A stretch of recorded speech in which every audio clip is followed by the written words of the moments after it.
cehenneme getirecek, cehenneme getirecek bir suçu da işlememiş olurlar.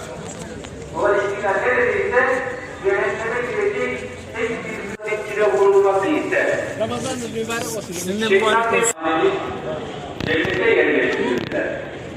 Rabbinin bir imtihan seviyesi olarak onlara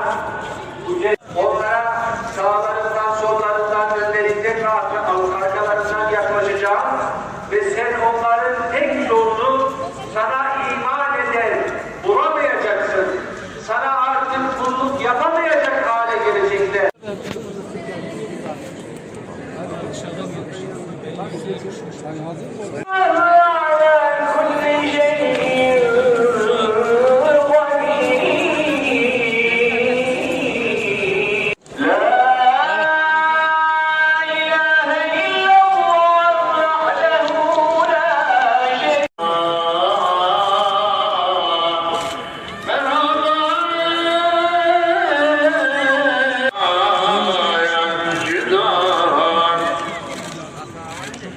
Merhaba.